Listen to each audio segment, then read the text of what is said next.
안녕하세요. 저희는 수학 4사반입니다.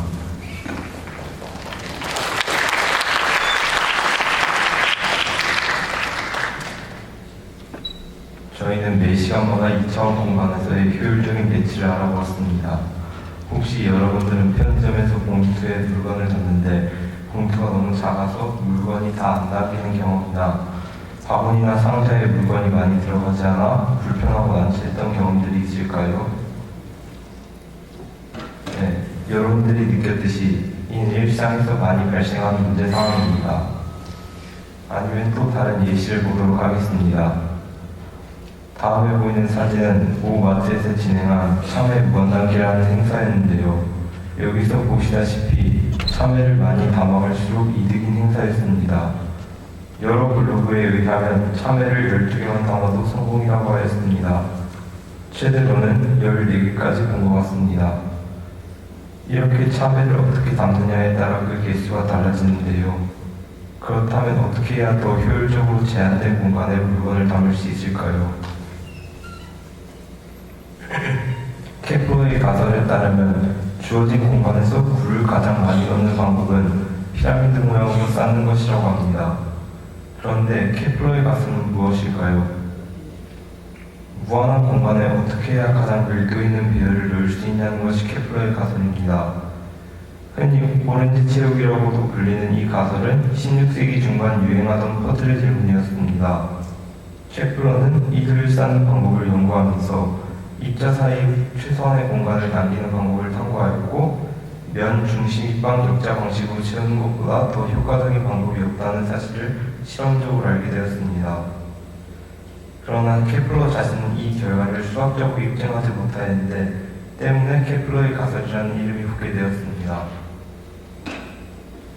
하지만 저희는 케플러의 가설처럼 무한한 공간이 아닌 더 효율적으로 제한된 공간에서 공을 담는 방법을 연구하기 시작하였습니다.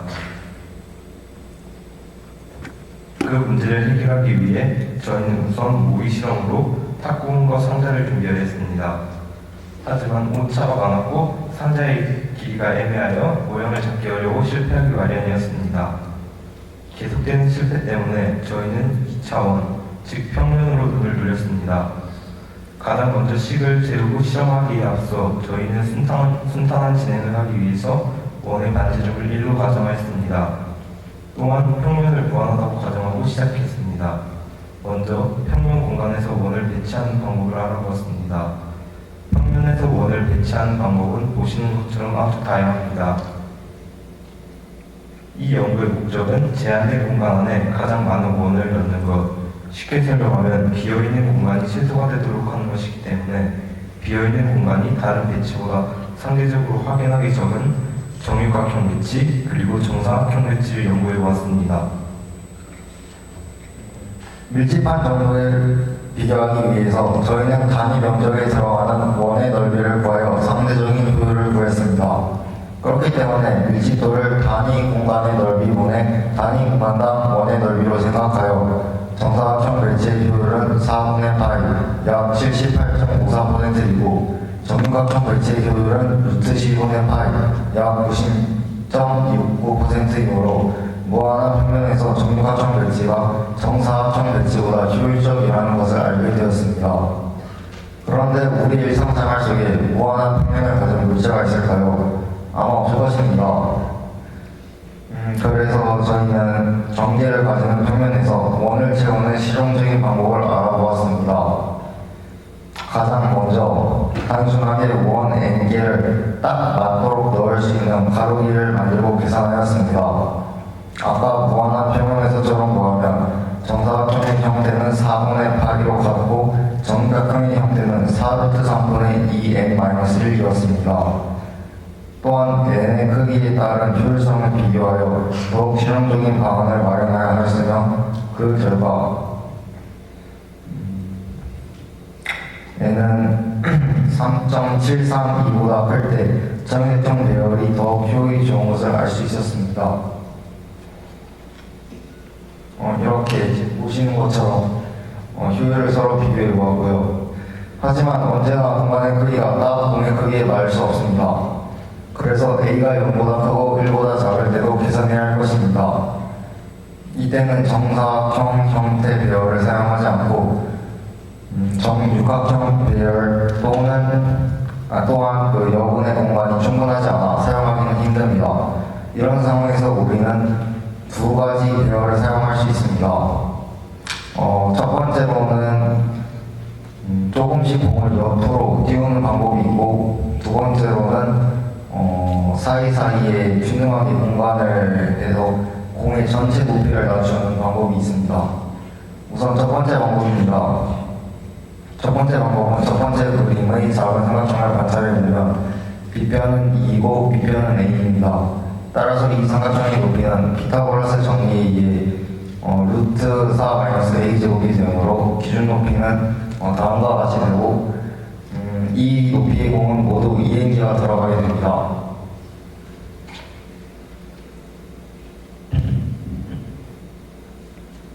그리고 두 번째 방법입니다. 두 번째 방법은 여분의 공간 A를 각각의 공 사이에 균등하게 적용시켰으므로 같은 줄에서 공과 공 사이의 거리가 n-1분의 A가 되게 됩니다.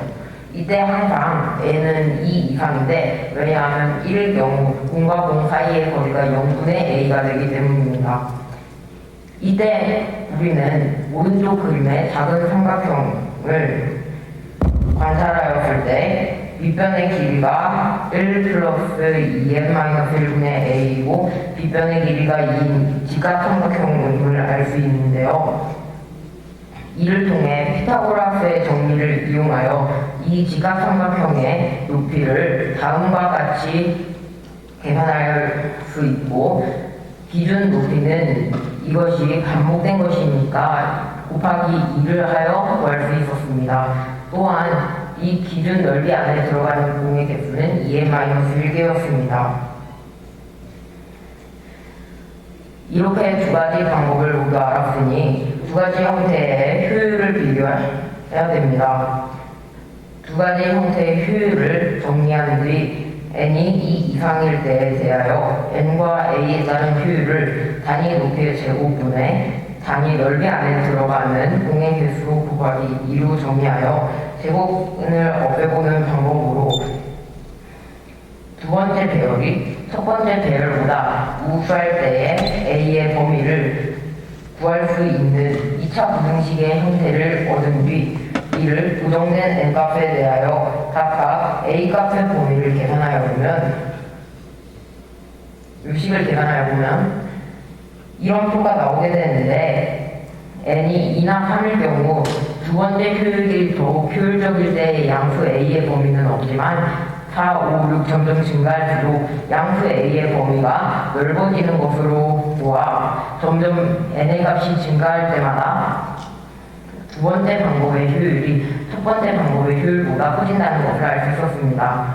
또한 n에 100, 1, 1001 같은 비교적 큰 숫자를 대입하였을 때 양수 A의 범위가 거의 전체가 되는 것으로 보아 n이 증가함에 따라 두 번째 방법의 효율이 첫 번째 방법의 효율을 역전한다는 것은 확실하게 됩니다.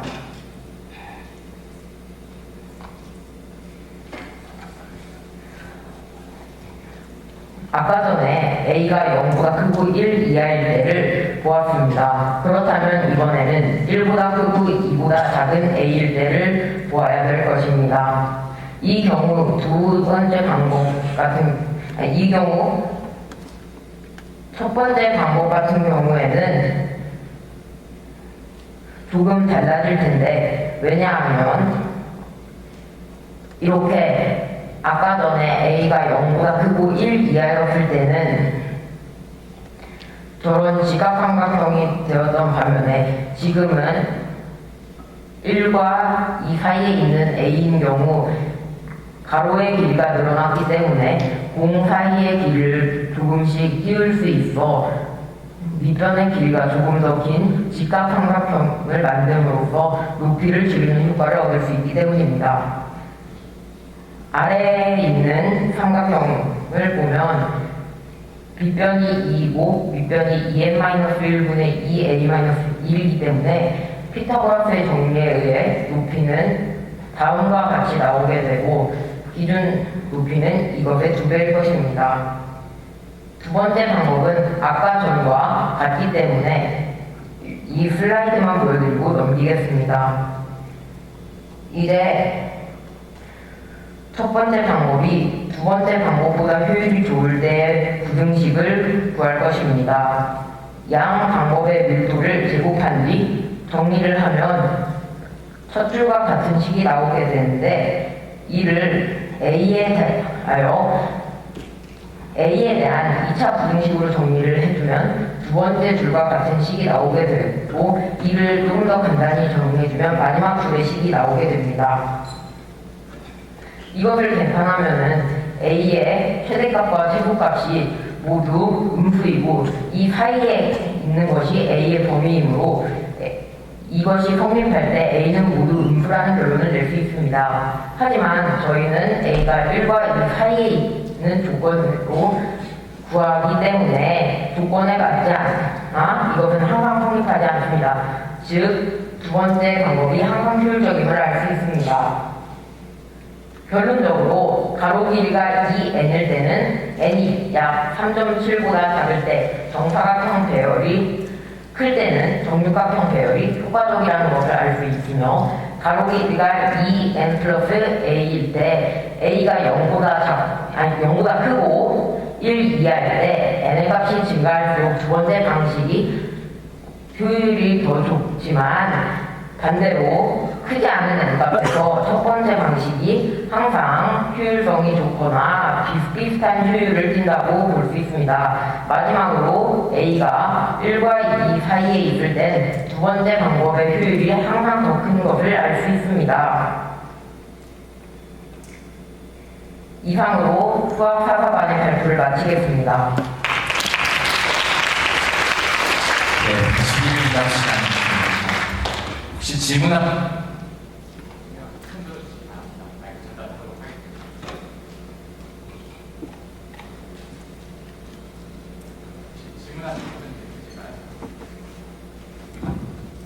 궁금해서 그냥 물어보는데요. 그 지금 단위 원을 정했잖아요, 크기를. 근데 실제 생활에서는 그게 단위 원의 1이나 이런 크기로 있지 않잖아요. 그럴 때 개수가 달라질 것 같은데 그것을 넣어서는 예를 들면 단위원이 커지거나 이럴 때는 달라질 거 아닌가요? 일이 아닐 때. 지금 계산은 상당히 일반화시켜서 그냥 계산한 것이기 때문에 실제 실생활에 접목시키면은 아마도 달라지는 부분이 있을 거예요. 그래서 이제 그 부분은 나중에 또 연구를 해볼 수 있다면 그때 다시 한번.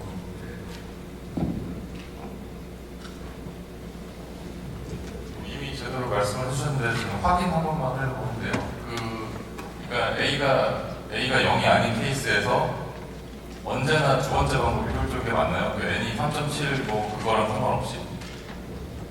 그건 저희가 부등식을 이용해서 구하는 값에 따르면 n이 n 플러스 2n 플러스 a일 때 그리고 a가 1과 2 사이에 있을 때는 그것이 항상 효율적이라고 계산을 완료했어요.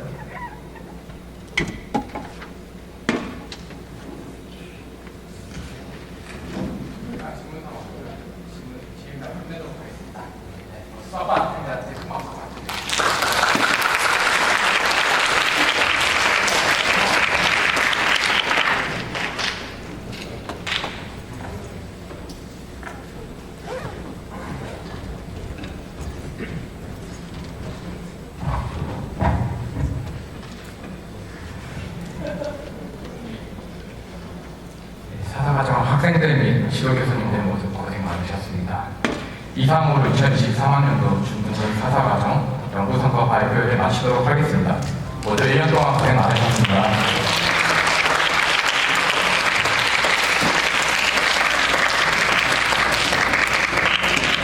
네, 추가로 준비사항이 있습니다. 오늘 학습 일지는 업로드 하지 않아도 됩니다, 학생들. 그리고 이제 로비에서 포스터 질의응답 시간이 있도록 하겠습니다.